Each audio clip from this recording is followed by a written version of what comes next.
Welcome back to another episode of Grizzly True Crime. My name is Gisela K, and today we're going to be looking at a case of an alleged serial killer who was actually sitting in jail in North Carolina facing one murder charge, and now he's just been extradited to California facing 3 more murder charges, which is why he's being called an alleged serial killer. He was also a long-haul trucker, and so investigators believe that he's going to be connected to more cases, more victims, and I just can't imagine how many when you hear everything we know so far about him. Now, if you were at the live stream I did about this case, you might be familiar with this presentation, but we're going to do this again because his name is Warren. Throughout my presentation, I referred to him as Walter for some reason. There was a source somewhere where I saw Walter, and so my presentation just said Walter the whole time, but his name is Warren Luther Alexander, and he's 73 years old. And I just can't imagine how many cold cases could potentially be solved now that they've caught this guy through, of course, DNA technology. So let's have a look at everything we know about him. Please note that this content is for adults only. Viewer discretion advised. If you haven't yet, hit the subscribe, like, and share.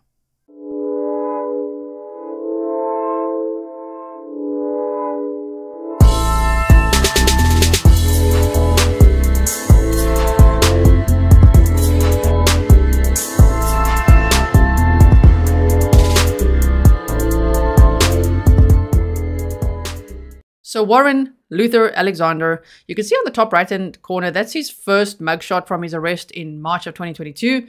And the one on the bottom is his latest mugshot. I mean, it barely looks like the same person, but okay, that's him, right? So Warren was born on January 12th of 1951 in Oxnard, Ventura County. He was living in Diamond Head, Mississippi when he was arrested. He was already in jail in North Carolina, awaiting prosecution for this night. That was the arrest, right? Initially, when he was arrested, he was sitting in jail, facing prosecution for a 1992 cold case murder committed there, right? And that was for the murder of Nona Stamey Cobb. Now, he's been arrested and extradited, which happened on August 6th, pretty quickly, to California to face 3 new murder charges for the 1977 cold cases. All 4 victims, the one in North Carolina and now the 3 in California, were all strangled. He's been extradited, as I say, to California August 6, 2024. He is in the Ventura County Jail being held on no bond. Thank goodness. Don't let that guy out. And he'll be arraigned officially on the 3 new charges on August 21st of 2024. I don't know if they'll be streaming it or showing it or whatever it is. If they do, hopefully we can see something. And maybe we could stream it. We shall see. So make sure you are subscribed if you do want to follow updates in this case and, of course, all the others that we cover here at Grizzly True Crime. So again, an alleged serial killer, what we know so far. Warren Alexander grew up in Oxnard, Ventura County in the late 1950s and 60s, where he attended elementary, middle, and high school. He worked as an electrician with the U.S. Marine Corps and then returned to the city in the 1970s. In the 70s, 80s, and 90s, he was a cab driver and long-haul cross-country truck driver, which makes me say, oh dear, because the potential for how many murders he may have committed, it's huge, right? With a job like that, he could travel all over the country. Oh my goodness. So they said 1 victim, of course, we know was murdered in North Carolina and 3 in California. So imagine all the other potentials in between because he was traveling everywhere. He targeted sex workers. All 4 victims were strangled. Detectives believe that there are additional victims. All the California victims were killed by ligature strangulations. They were allegedly strangled with their own underwear. All the victims' bodies were arranged in identical ways. The coroner said it was likely to degrade the victims. In 1978, the coroner said that it was unlikely that more than one killer would have followed through with that kind of detail in all 3 killings. So this guy, it sounds like he staged the bodies and, of course, maybe would have left some sort of signature, right? As some of these alleged or convicted serial killers do. This one is alleged, you know, to make their mark, which is so scary to think about. All the California victims were sex workers in Ventura County, northwest Los Angeles, and the California victims were known to frequent the Plaza Marina shopping center in South Oxnard and nearby hotels, which means that this alleged serial killer also frequented these areas. My question would be, and there are many questions that I'm sure we all have in this case, is where else did he frequent? Where else did he stay overnight? What else did he do? I hope they find out many things, right, to solve many cases. How was he caught? So in February of 2023, the Ventura County Sheriff's Office Cold Case Unit began re-examining these cases. They had collected and preserved DNA evidence from the crime scenes. With significant advancements in DNA technology, evidence was re-entered into CODIS, which is the Combined DNA Index System, in 2023. This led to a match to Warren Alexander's profile, which had been established through investigative genetic genealogy related to the 1992 North Carolina case. Law enforcement had persevered with these cold cases for 47 years, with generations of detectives working tirelessly to bring justice to the victims and their families. He's 73 years old. Warren Luther Alexander was already awaiting prosecution on a 1992 murder in North Carolina. This week he was extradited to Ventura County. Alexander's charged with 3 counts of first-degree murder in the deaths of Kimberly Fritz, Lorraine Rodriguez, and Velvet Sanchez. All 3 women were sex workers. Authorities say DNA gathered from the victims helped break open the cold case. And while we cannot bring back Kimberly, Velvet, and Lorraine, we can make sure that the person accused of these horrific crimes faces in Ventura County the full weight and force of the law. They say this is the tip of the iceberg. There are investigations into other unsolved cases nationally, and they are continuing to see if Warren Alexander is responsible for any other murders, which detectives say is very likely, which makes sense. I mean, if they know about 3 from 1977 within a 7-month period and 1 from 1992, just imagine what happened, we could say, from 1970 to 1977. And what about from 1977 to 1992? 15 years. What happened in between that time? So as you can see from this visual timeline, the 3 California victims are Kimberly Fritz, Velvet Sanchez, and Lorraine N. Rodriguez. We're going to go through more detail now. But that was all between May 1977 and December of 1977. And then Nona Stamey Cobb, which was the first one he was arrested for, happened July 6th of 1992, which is like 15 years later that they know of. So again, oh my goodness, how many charges will he face? How many cases can they solve now that they have him? So 47 years later, this guy is arrested and charged with these 3 murders. Of course, we know he was initially arrested in March of 2022, but my goodness, well done to these detectives and all the teams involved. I can't even imagine how much work this took. So let's look at the first murder charge that he faced, which is actually the most recent one. It's from 1992. Nona Stamey Cobb. Nona was last seen on July 6th of 1992. She was at the Welcome Center on Interstate 85 in Cleveland County, North Carolina. She had a 3-year-old son, Josh, and her family said that she was struggling with addiction at the time of her disappearance. She was a widow and had lost custody of her son 7 months before her disappearance. She was seen getting into a truck driven by an unidentified male. Her body was discovered on July 7th, so the next day, 1992, at 6:15 a.m., discarded on the northbound side of Interstate 77 in Surrey County. She had been strangled. Then, in 1995, investigators analyzed DNA from semen found on Nona's body, which ruled out another suspect, and that other suspect's name was Sean Patrick Goebel, and he actually ended up being a convicted serial killer himself, which is scary to think about too. But initially he was their prime suspect, but the DNA didn't match. So when they found a match to the DNA, well, that took them to Warren Alexander. April of 2021, SBI Cold Case Investigation Unit The Sheriff's Office and Identifiers International LLC re-examined the case and found a DNA match to Warren Alexander. Can you imagine that moment? When they're like, let's just look at it again. Let's do it again. And then they're like, oh my word, there's a match. There's actually a match. That must be such a moment. I'd love to be a fly on the wall when that happens. Oh my goodness. So as we know, he was arrested in Mississippi and extradited to North Carolina. Now let's look at the 3 cases out of California. Kimberly Fritz was only 18 years old, fresh out of school when she was last seen.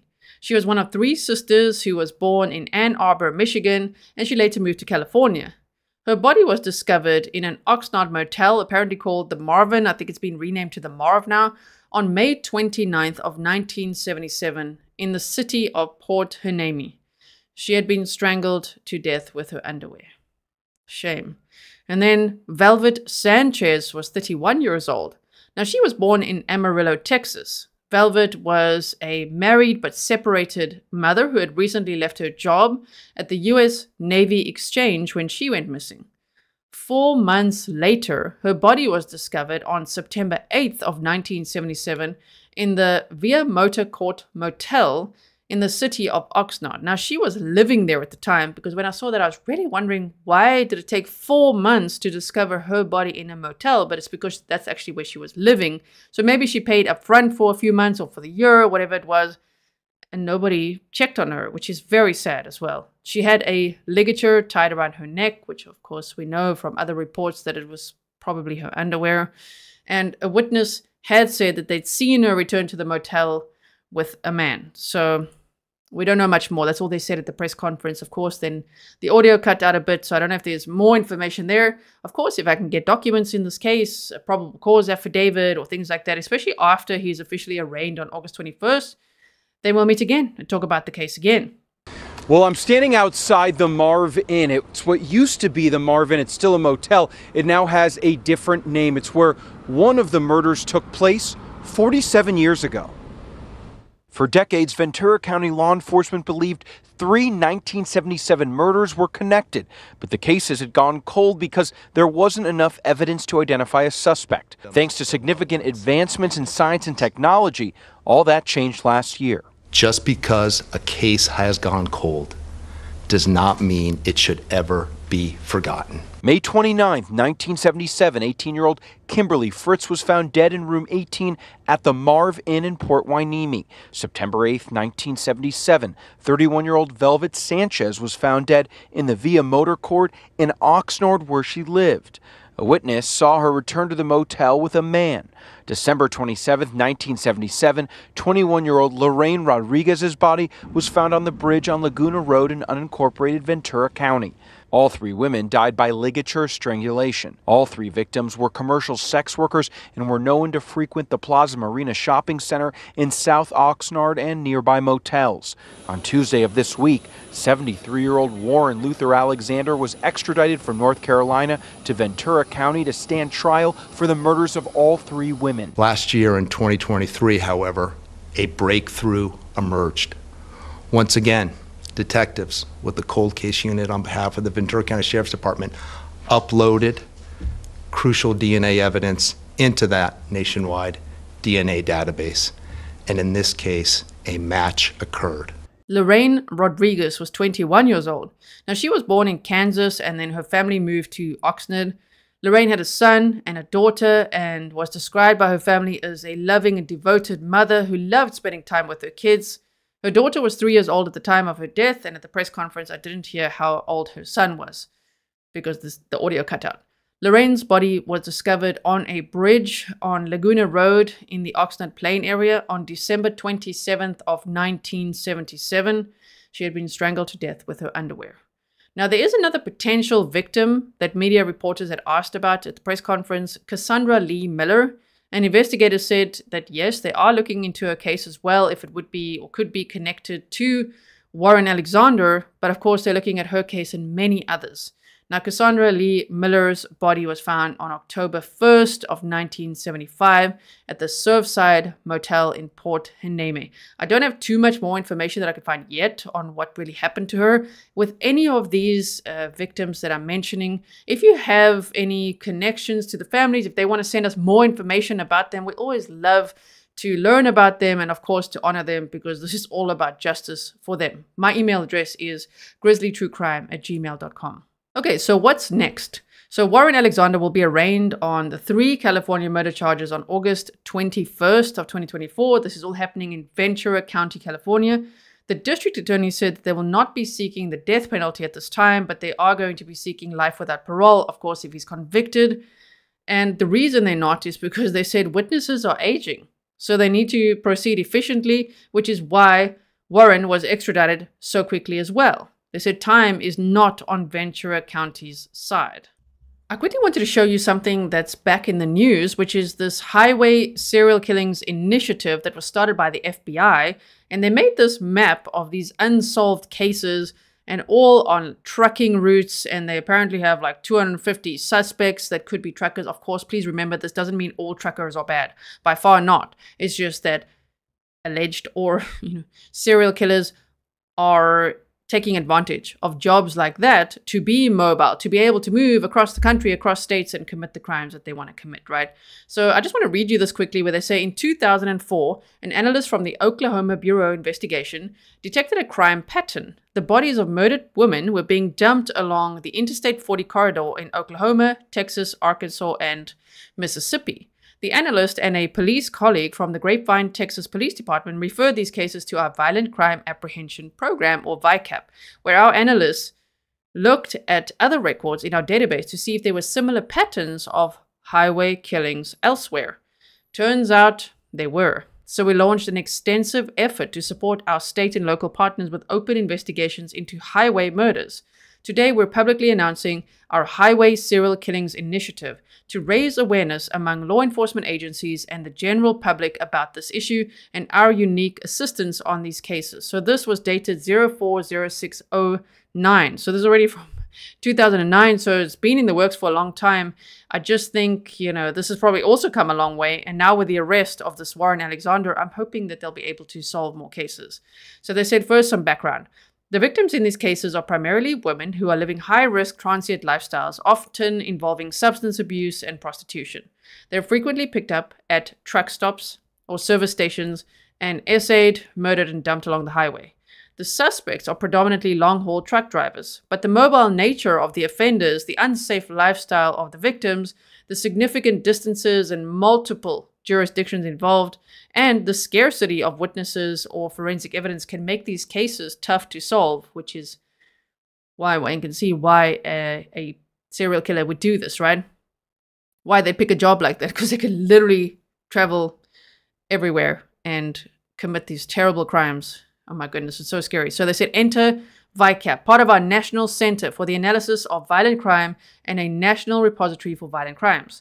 The database, which contains information on homicides, essays, missing persons, and unidentified human remains, is available to law enforcement throughout the country over a secure internet link on our Law Enforcement Online, LEO. VICAP analysts have created a national matrix of more than 500 murder victims. Of course, this was in 2009, so I'm sure it's way more now, unfortunately, from along or near highways, as well as a list of some 200 potential suspects. I actually heard a recent video clip talking about this initiative, and I think they mentioned 450 suspects, so that's also increased. Names of suspects contributed by law enforcement agencies are examined by analysts who develop timelines using a variety of reliable sources of information. So you can see this map. They said this map shows the more than 500 cases in our Highway Serial Killings Initiative database. The red dots mark where bodies or remains have been found along highways over the past 30 years. So can you imagine, since 2009, how much this has also developed? And they're still busy with it, of course. There's still so many cases that are unsolved. Cold cases, shame. I really hope that they'll be able to, at least with the arrest of this one alleged serial killer right now, be able to solve quite a few cases, because I think it's very possible. So they talk about the assistance also including, I'm going to link this for you if you do want to read this.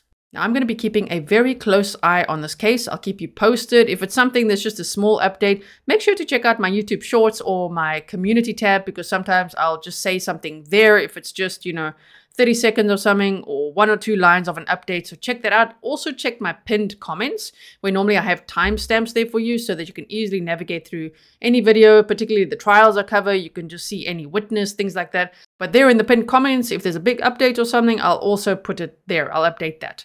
So thank you so much for watching. I really appreciate it. If you did watch the live stream and you watched this as well, thank you so much too. And I will see you in the next one. Stay safe.